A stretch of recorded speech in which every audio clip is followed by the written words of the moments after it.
मुख्य जननांग जो होता है वो क्या होता है? वृषण। और वृषण जो होते हैं वो कितने जोड़ी होते हैं? हाँ, 2 जोड़ी नहीं होते, जोड़ी तो एक ही होता है, ठीक है, जोड़ी एक ही होता है ना। और वर्षण जो होता है उसी में उसका कार्य ध्यान रखना। वर्षण के कार्य जो होते हैं उसमें आपको याद रखना है, पहला ये क्या करते हैं? शुक्राणु का तो निर्माण होता है इनमें। और दूसरी चीज याद रखनी है, इससे एक हार्मोन स्रावित होता है, और उस हार्मोन का नाम अभी मैंने बताया था, क्या था? टेस्टेस्टेरोन, ठीक है। इसी का ही एक अन्य नाम होता है एंड्रोजन। तो अब याद रखना, आपसे पूछा जा सकता है निम्न में से नर जनन हार्मोन है, तो नर जनन हार्मोन कौन सा होगा? टेस्टोस्टेरोन। टेस्टोस्टेरोन जो होता है उसी को ही एक और नाम बुलाता है एंड्रोजन, ठीक है। शुक्राणुओं का निर्माण जो होता है वो कहां पर होता है? वृषण, ठीक है। इसके बाद देखिए, यह मुख्य जननांग होता है, इसके अलावा अन्य जननांग होते हैं। अन्य जननांग जो होते हैं वो कौन कौन से होते हैं? किसी को पता हो तो बताओ। सबसे पहले होती है शुक्रवाहिका, ठीक है। शुक्रवाहिका होती है जो कि शुक्राणुओं को जो है वो कहां पहुंचाती है? शुक्राशय में, ठीक है, शुक्राशय के आसपास पहुंचाती है, ताकि क्या हो सके? शुक्राशय और ये जो ग्रंथियां होती है ये क्या कर सकती है? ये वीर्य का निर्माण करती है। तो ध्यान रखना, शुक्राणुओं का निर्माण तो कहां हो गया? वृषण में। इसके अलावा अन्य जननांग में शुक्रवाहिका जो होती है वो आगे ग्रंथियों से जोड़ने का कार्य करती है, ठीक है। अब शुक्रवाहिका के अलावा और क्या क्या होता है? किसी को बताओ तो बताओ। शुक्राशय, अगला क्या होता है? शुक्राशय, ठीक है। शुक्राशय, एक होता है प्रोस्टेट ग्रंथि, प्रोस्टेट ग्रंथि, और एक ग्रंथि होती है जिसका नाम होता है बल्बो यूरिथ्रल ग्रंथि, बल्बो यूरिथ्रल ग्रंथि, ठीक है। ये तीनों ग्रंथियों का स्त्राव जो होता है, इन तीनों ग्रंथियों का स्त्राव जो होता है, वो स्त्राव और शुक्राणु ये आपस में मिलकर किसका निर्माण करते हैं? वीर्य का निर्माण करते हैं, ठीक है। नर में समागम अंग जो होता है वो होता है शिश्न, ठीक है। यानी कि मुख्य जननांग, अन्य जननांग और समागम अंग, ठीक है। तो ये आपको याद रखना है, सिर्फ इतना ही याद रखना है, ठीक है, क्या क्या होते हैं। इसके अलावा एक चीज मैंने अभी आपको बताई थी, क्या बताई थी? कि वीर्य जो होता है यानी सीमन जो होता है, इंग्लिश में इसको बोलते हैं सीमन, ठीक है। आर्टिफिशियल इंसेमिनेशन, है ना, वीर्य क्षेपण, ये आपने डेफिनेशंस आएगी तब पहले ये पता होना चाहिए वीर्य क्या होता है, ठीक है। कई लोगों को ऐसा लगता है वीर्य और शुक्राणु एक ही चीज होती है, लेकिन वीर्य अलग है, शुक्राणु अलग है। वीर्य जो होता है वो क्या होता है? कि शुक्राणुओं के साथ एक तो शुक्राणु प्लस जो जननांग के अलावा जो ग्रंथियां होती है, ठीक है, जैसे शुक्राशय, प्रोस्टेट ग्रंथि, बल्बो यूरिथ्रल ग्रंथि, इनका जो है वो स्त्राव यानी ग्रंथियों का स्त्राव, ग्रंथियों का स्त्राव, ये आपस में मिलकर के किसका निर्माण करते हैं? वीर्य का निर्माण करते हैं, ठीक है। तो वीर्य जो होता है वो शुक्राणु और इसके अलावा ग्रंथियों का स्त्राव होता है। अच्छा मुझे बताओ, ग्रंथियां क्यों स्त्राव कर रही है? क्या जरूरी है? क्योंकि शुक्राणु जो होते हैं ये परिपक्व इतने नहीं होते कि ये इतने समय तक जीवित रह सके। इनको क्या होता है? पोषक तत्वों की जरूरत होती है, इनको जो है वो पोषण की जरूरत होती है, और इनको जो है, क्योंकि इनको जो है वो एक जगह से दूसरे जगह तक ट्रांसफर होना है, ठीक है, एक अंग से जो है वो दूसरे अंग में जाना है, एक नर से, है ना, मादा में जाना है। तो इसका मतलब इनको इतने टाइम तक जीवित भी रहना है, तो इनको क्या चाहिए? उतने ही ज्यादा पोषक तत्व चाहिए। और पोषक तत्व जो होते हैं ये स्त्राव करने का काम शुक्राशय, प्रोस्टेट और बल्बो यूरिथ्रल का है। कौन क्या स्त्रावित करता है ये आपको नहीं पढ़ना, ठीक है। अगर एक्स्ट्रा लास्ट में अगर तुम्हें पढ़ना होगा मैं बाद में पढ़ा दूंगा, क्योंकि इतना आपको पता होना चाहिए कि ग्रंथियों का स्त्राव जो शुक्राणुओं के साथ मिलकर के क्या बनाता है? वीर्य। इससे ज्यादा आपको नहीं पढ़ना, ठीक है। तो वीर्य और शुक्राणु इन दोनों में डिफरेंस पता होना चाहिए, ठीक है। एक और चीज मैं आपको बता रहा हूं, मुझे ये बताइए शुक्राणुओं को ऊर्जा प्रदान करने वाला कारक कौन सा होता है? शुक्राणुओं को ऊर्जा,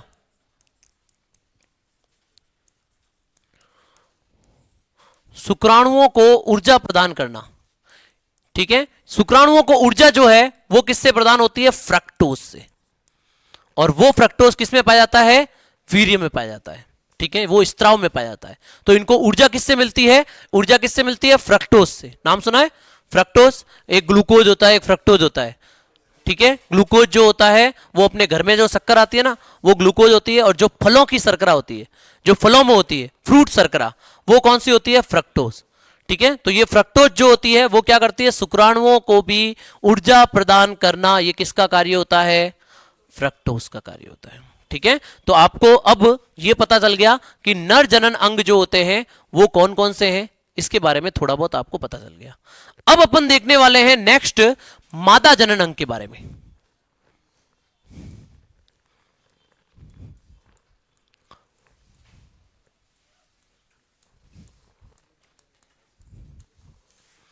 चलिए, अब अपन पढ़ने वाले हैं मादा जननांग के बारे में कि मादा जननांग जो होते हैं वो कौन कौन से होते हैं और क्या होते हैं।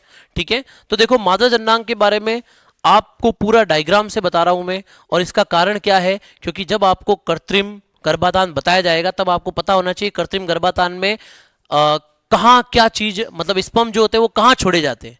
ठीक है, और इसके जस्ट ऊपर तुम्हें अगर पता हो तो जब एआई करने वाला पशुधन सहायक गाय में एआई करता है तो वो कैसे करता है? Recto vaginal method. रेक्टो का मतलब वो रेक्टम में हाथ डालता है। ठीक है, वो रेक्टम में हाथ डालता है और नीचे की तरफ वेजाइना होती है, उस वेजाइना के सभी जो ऑर्गन होते हैं यानी कि सभी मादा जननांग जो होते हैं उसको फील करता है। ठीक है, और इसके बाद में उसके हिसाब से वो जो है वो अपने हाथ में एआई गन होती है, और उस एआई गन को जो है उसको ऊपर से फील करते हुए जो है वो क्या हो जाता है? अंदर की तरफ ले जाता है। ठीक है, और जब उसको पता चल जाता है कि सर्विक्स, मिड सर्विक्स आ गई है, यानी कि सर्विक्स से जस्ट बीच में आ गया हूं, ये गन जो है वो चली गई है, उस टाइम में जो है वो वहां पर वो क्या कर देता है? सीमन को वहीं छोड़ देता है। कभी देखा है किसी को, किसी ने? है ना? तो अब वो थोड़ा बहुत जो है वो थोड़ा आपको पता होना चाहिए कि क्या चीज, यानी कि कृत्रिम गर्भाधान कैसे होता है, और उसके लिए पहली चीज आपको ये पता होना चाहिए कि मादा जननांग जो होते हैं वो कौन कौन से होते हैं। ठीक है, तो देखो मादा जननांग में सबसे पहली चीज इस तरह से ये दो जो है वो ओपनिंग बाहर की तरफ होती है। एक जो ओपनिंग होती है जो कि सबसे ऊपर की तरफ होती है, जो कौन सी होती है? गुदा मार्ग। ठीक है, सिंपल सा गुदा मार्ग वो होता है जहां से गोबर बाहर आता है। ठीक है, और जस्ट उसके नीचे की तरफ मादा जननांग जो होता है, ये वाला जो भाग होता है उसके लिए अपन लेते हैं वल्वा भग। ठीक है, बाहर वाला जो भाग होता है उसके लिए अपन वल्वा लेते हैं। जस्ट उसके अंदर वाला भाग जो होता है उसके लिए अपन शब्द उपयोग में लेते हैं योनि। ठीक है, वेजाइना। इसके जस्ट अंदर की तरफ यहां पर बहुत एक कठोर जो है वो संरचना आ जाती है, जस्ट इसके अंदर की तरफ, और इस कठोर संरचना को जो है वो हिंदी में कहा जाता है ग्रीवानाल, इंग्लिश में बोलते हैं सर्विक्स। इंग्लिश में अपन क्या बोलते हैं? सर्विक्स, और हिंदी में इसको बोला जाता है ग्रीवानाल। ठीक है, ये जो ग्रीवानाल होती है इसके पश्चात वाला जो भाग होता है वो क्या हो जाता है? गर्भाशयी भाग। ठीक है, गर्भाशयी भाग होता है। अब याद रखना हर एक में गर्भाशय की आकृति अलग अलग होती है। ठीक है, इनमें जो है वो गर्भाशयी श्रृंग पाए जाते हैं जिसकी संरचना कुछ इस तरह से होती है।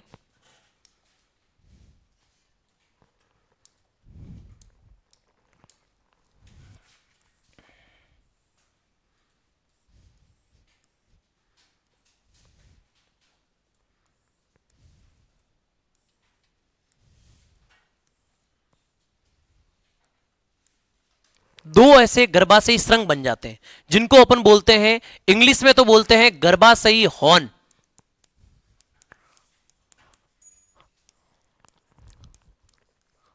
ठीक है, और हिंदी में बोलते हैं गर्भाशयी श्रृंग।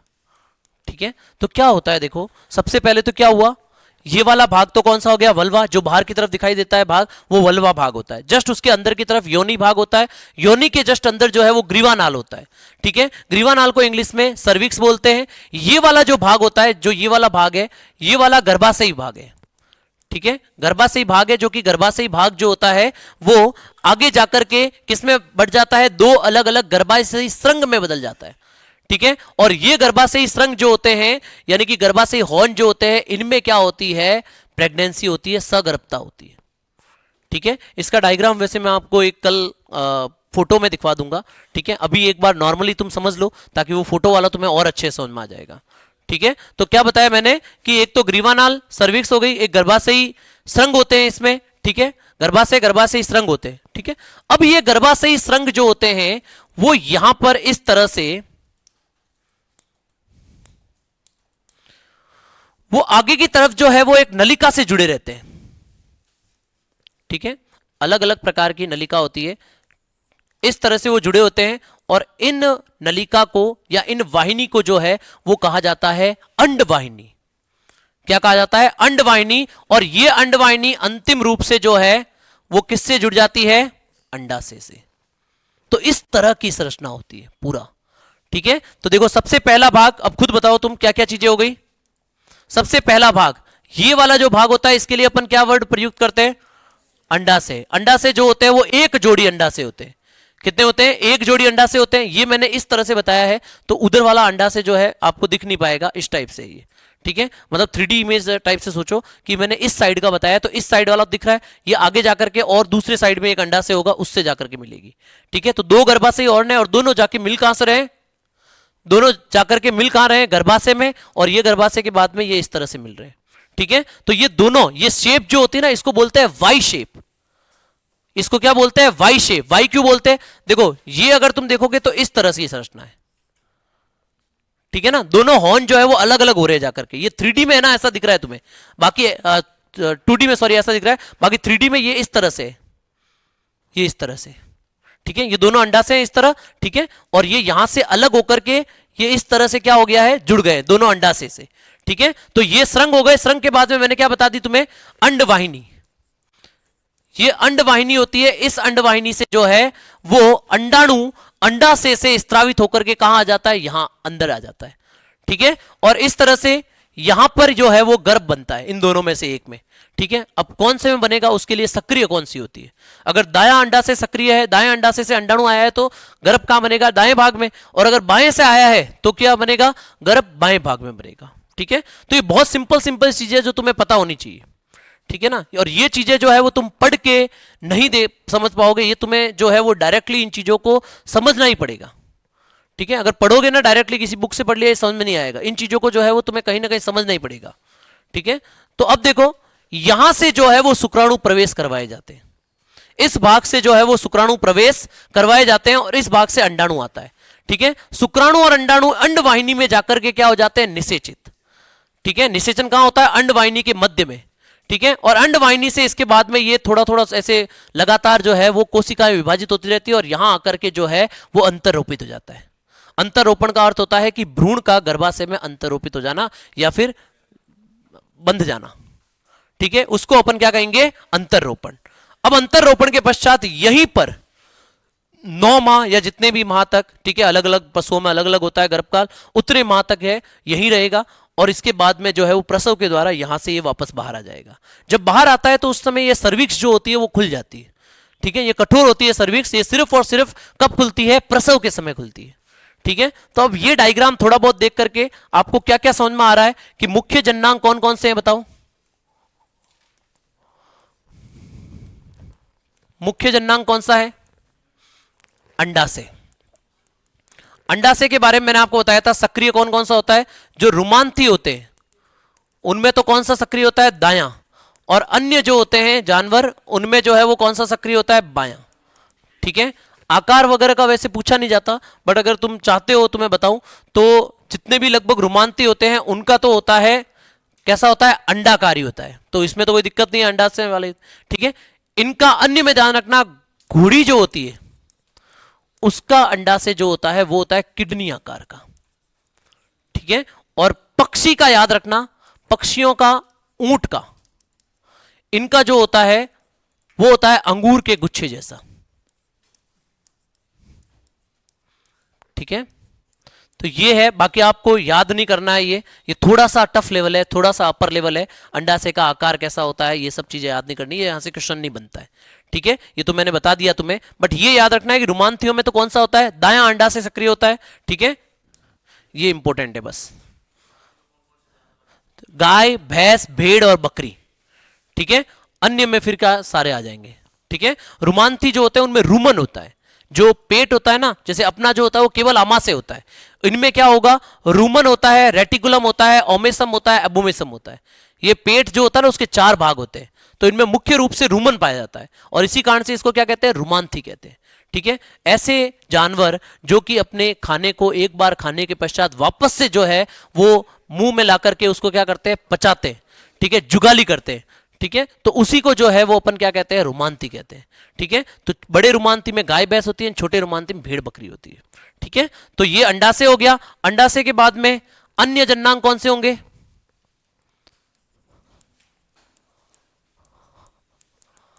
अन्य जन्नांग में देखो सबसे पहले तुमने क्या देखा, अंडवाहिनी, एक तुमने देखा गर्भाशय। ठीक है, गर्भाशय के अलावा एक तुमने देखा अभी सर्विक्स, है ना, ये सब क्या हो गए, अन्य जन्नांग हो गए। जनन ग्रंथि ध्यान रखना, इनमें एक जनन ग्रंथि पाई जाती है जिसको कहते हैं काउपर या फिर बार्थोलिन ग्रंथि। ठीक है, बार्थोलिन ग्रंथि जो होती है वो क्या होती है, इनमें जनन ग्रंथि होती है।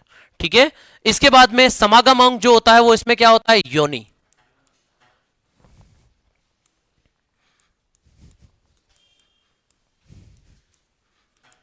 समागम अंग जो होता है वो क्या होती है, योनि। ठीक है, समागम अंग योनि होती है। अन्य जन्नांग ये हो गए। हार्मोन बताओ, चलो चलो भाई, हार्मोन तो खुद बता दो अब। तो ध्यान रखना, हार्मोन जो जनन ग्रंथियों से संबंधित है वो होता है एस्ट्रोजन। बाकी प्रोजेस्टेरॉन वगैरह जो होते हैं ना वो जनन ग्रंथियों से नहीं होते, वो प्रसव और उनसे गर्भ से संबंधित होते हैं, जिसके बारे में अपन आगे पढ़ेंगे, प्रोजेस्टेरॉन हार्मोन वगैरह। अभी आपको जैसे नर का तो क्या हो गया, टेस्टोस्टेरोन, मादा का कौन सा हो गया, एस्ट्रोजन। ठीक है, लिख लो।